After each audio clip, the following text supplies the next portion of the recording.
On Mother's Day, I received a card and my daughter made me read it out loud. Roses are red, violets are blue. You're a heavy burden. No one wants you here. Everyone laughed at me. My name is Grace. I'm 74 years old, and that was the worst humiliation of my life. It was Sunday morning. The sun was streaming through the living room windows when I arrived at my daughter Danielle's house to celebrate my day. I was wearing my favorite green dress, the one that always made me feel elegant. I had brought fresh flowers and sweet treats for my grandkids. Grandma Grace. The little one shouted, running toward me. Their hugs filled my heart with joy. For a moment, everything seemed perfect. Michael, my son-in-law, barely greeted me with a quick, dry nod. Danielle came out of the kitchen with a smile that didn't reach her eyes. Mom, so glad you made it. We have a special surprise for you. I sat on the sofa, surrounded by my family. The grandkids settled at my feet, full of anticipation. Danielle pulled a pink card from her purse and handed it to me. It's from all of us, Mom. Read it out loud so everyone can hear. My hands trembled slightly as I opened the envelope. The card had little flower drawings the kids had made. How sweet, I thought. I started to read in a clear, excited voice. Roses are red, violets are, my voice cracked. The next words hit me like punches. You're a heavy burden. No one wants you here. Your time has passed. It's time for you to go. Signed, your family who can't stand you anymore. The silence was deafening for 3 eternal seconds. Then Michael started to laugh, a cruel mocking laugh. Danielle covered her mouth, but I could see she was laughing too. Even the kids, not fully understanding, started to giggle because the adults were. Did you see your face, Mom? Danielle said between laughs. You should have seen yourself, Michael. Did you get a picture? My heart shattered. Tears began to roll down my wrinkled cheeks. The card fell from my trembling hands to the floor. It's just a joke, Mom, Danielle continued. But there wasn't an ounce of remorse in her voice. Don't take it so seriously. You've always been so dramatic. Michael walked over and picked up the card from the floor. Yeah, Grace, we were just playing around. But, you know, he paused uncomfortably. Lately, you've been a bit too present. Maybe you should consider other options. Other options, I asked, my voice breaking. Well, you know, Danielle said, sitting in front of me. There are some really good senior living communities for people your age. Places where you can be with people like you. You'd be more comfortable. The word senior living rang in my head like a death sentence. My own children wanted to get rid of me like I was old junk. But I thought my voice was barely a whisper. I thought I was coming to celebrate Mother's Day with you. And you are, Mom, Michael interjected in a condescending tone. It's just time to be realistic. You're not young anymore. You need special care and we have our own lives. The grandkids looked at me confused. The oldest, barely 8 years old, came over and took my hand. Grandma, why are you crying? Before I could answer, Danielle pulled him away.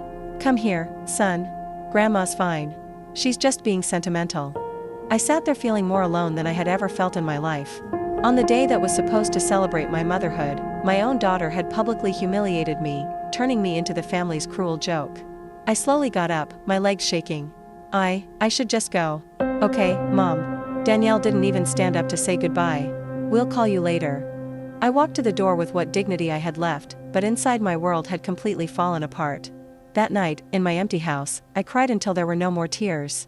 But something had changed in me. The humiliation had woken up something that had been dormant for years.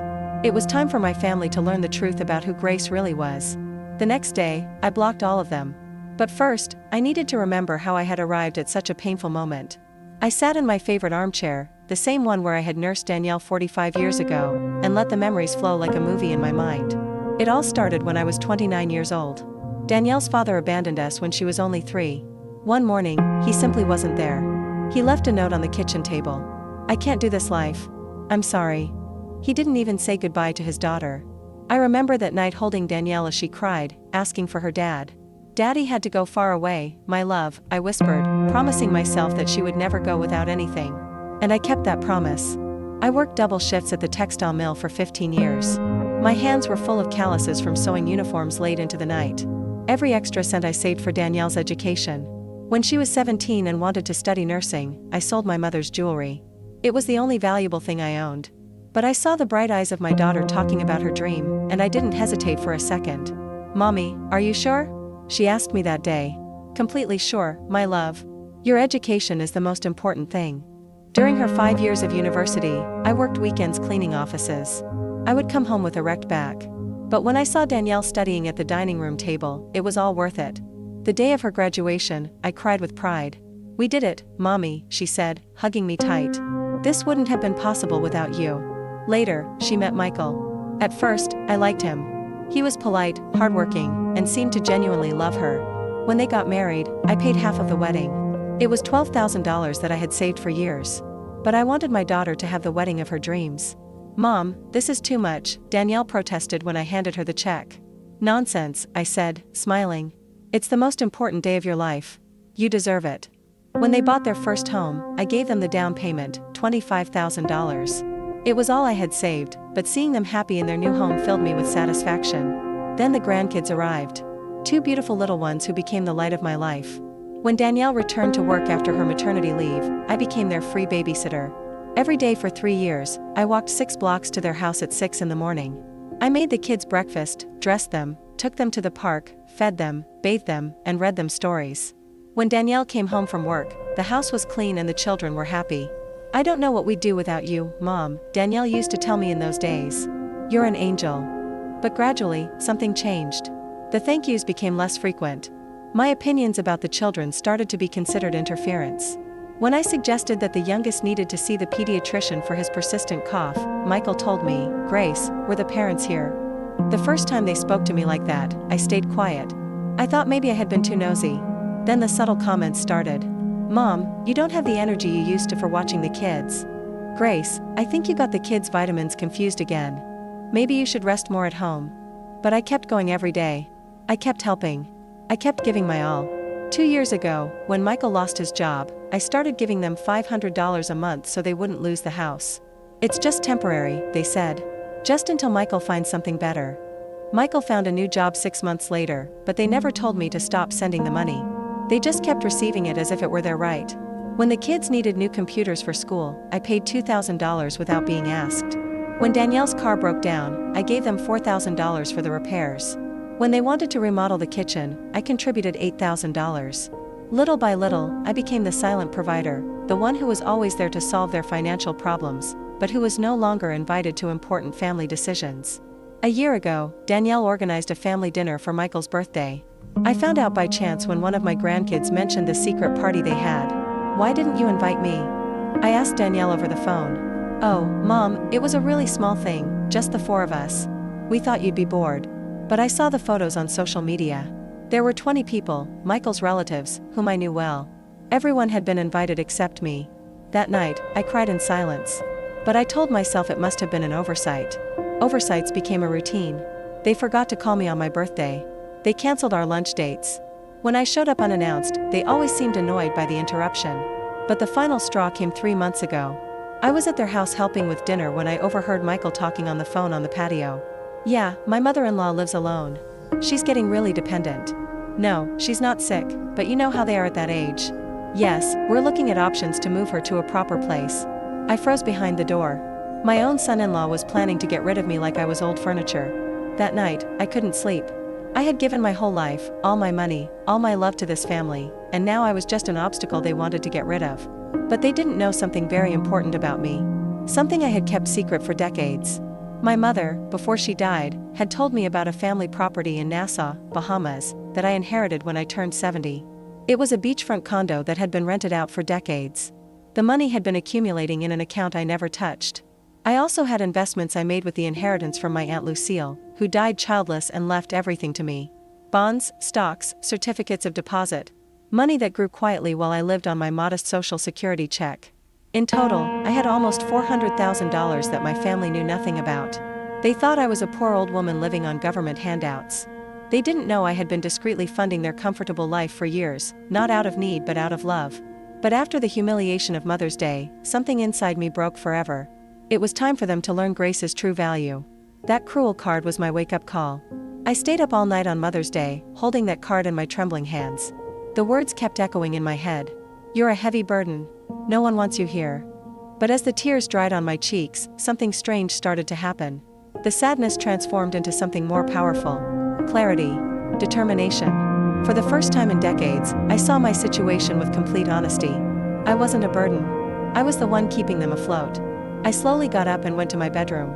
I took a wooden box from my dresser that I hadn't opened in months. Inside were all my important documents, bank statements, deeds, investment certificates. As I looked through the papers, I did some mental calculations that took my breath away. In the last 5 years, I had given Danielle and Michael exactly $67,000. $67,000 that they received as if it were their natural right while they treated me worse and worse.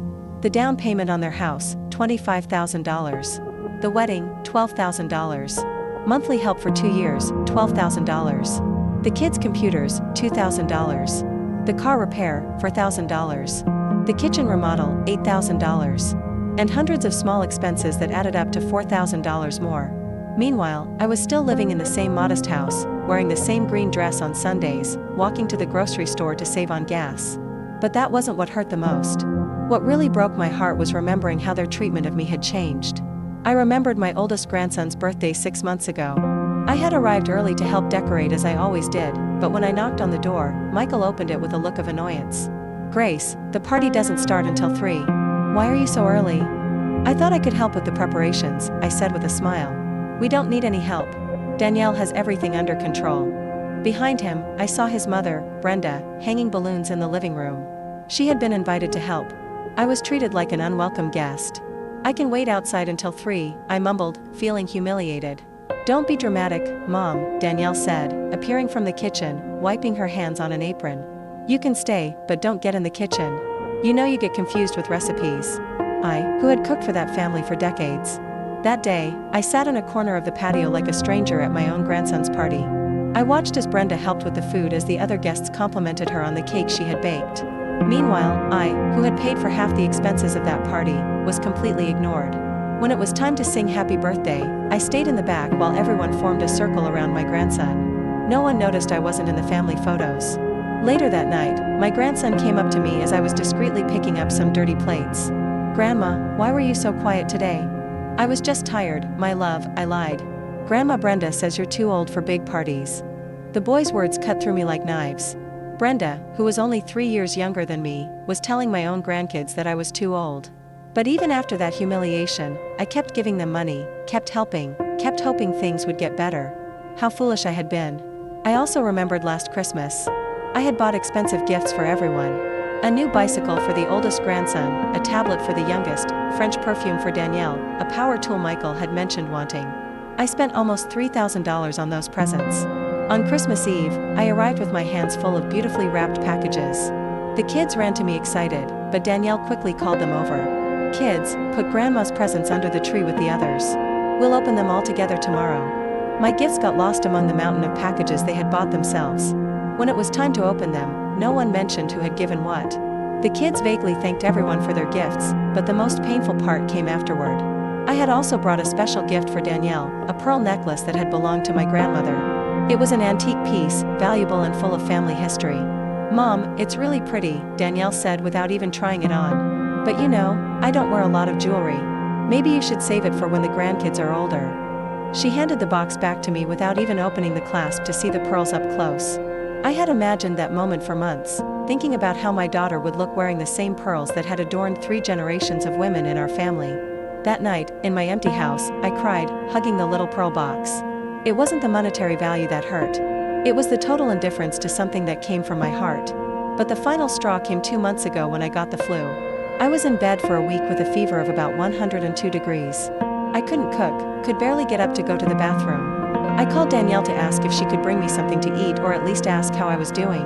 "Oh, Mom, we're so busy right now. Michael has a big project at work and I'm on a double shift at the hospital. Can't you ask a neighbor?" "But honey, I can barely walk." "Mom, you're not a little girl anymore. You have to learn to take care of yourself. We can't come running every time you get a cold." A cold. I had a high fever and she called it a cold. She hung up and didn't call back all week. It was Mrs. Johnson, my 82-year-old neighbor, who brought me homemade soup and made sure I took my medication. A woman I barely knew showed more concern for me than my own daughter.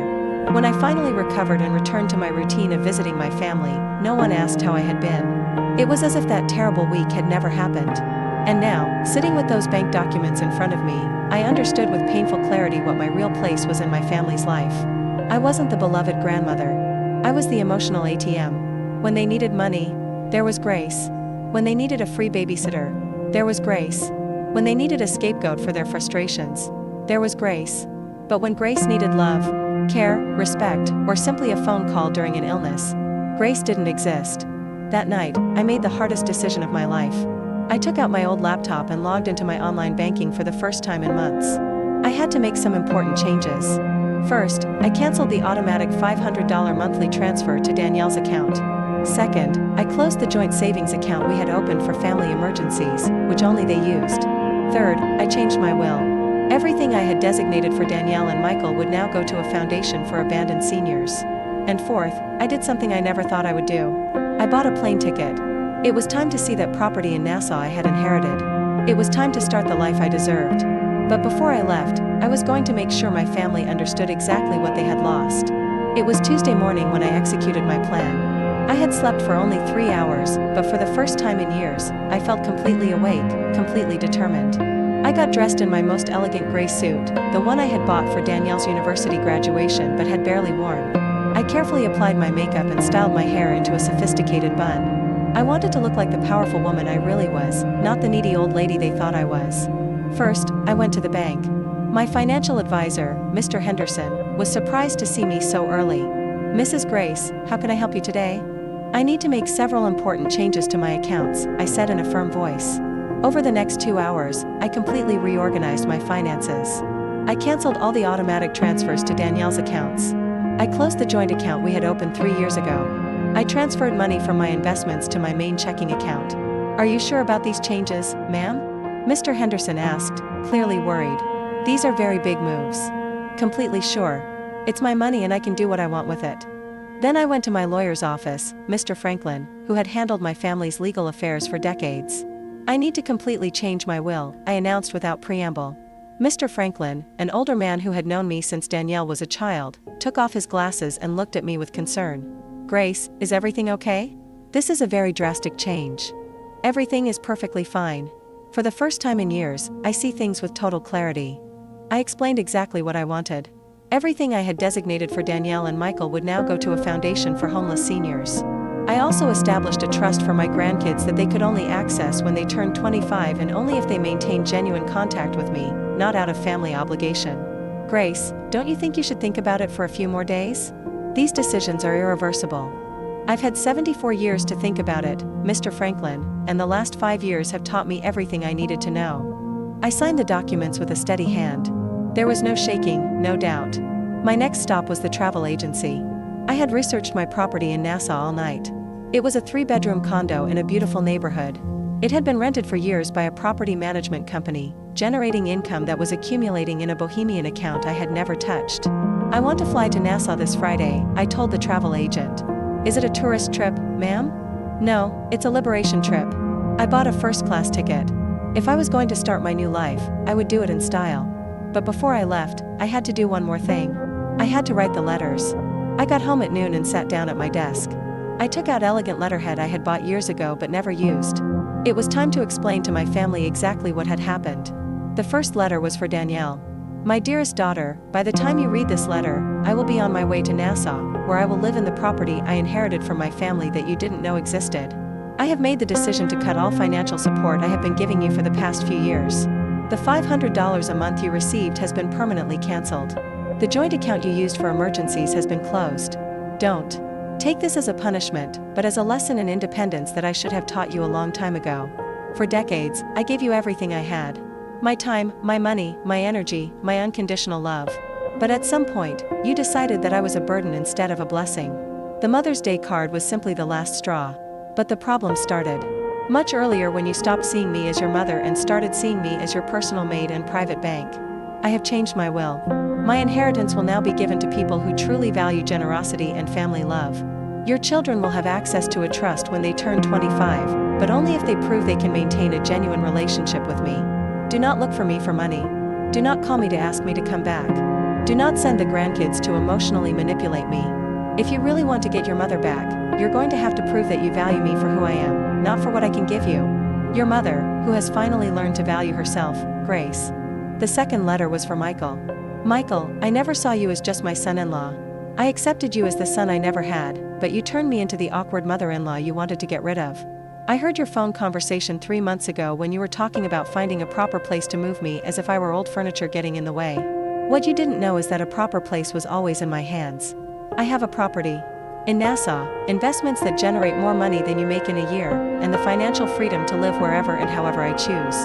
For years, I quietly funded your comfortable lifestyle. I paid for repairs, helped with expenses, covered emergencies. I did it out of love, not obligation. But you interpreted my generosity as weakness, my availability as dependency, my love as an annoyance. Now you will have to stand on your own 2 feet. After I finished the letters, I put them in an envelope and left them on my coffee table, ready to be discovered. Then I sat in my living room, smiling. It had taken me 74 years, but I had finally learned the most important lesson of my life. You teach people how to treat you by what you are willing to accept. For decades, I accepted crumbs of love because I was afraid of being alone. But it turns out that being alone was infinitely better than being with people who didn't respect me. And now that I had learned that, I wasn't really alone at all. I was free. I was going to Nassau. And for the first time in a long, long time, I was excited about my